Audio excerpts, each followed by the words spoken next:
वक्त को तब मैं तेरी रफ्तार कहा करता था।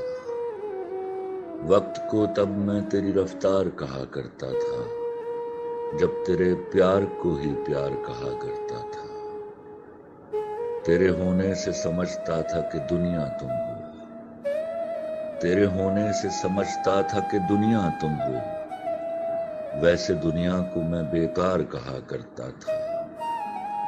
तब मैं बिछड़े हुए लोगों पे भी हंस देता था।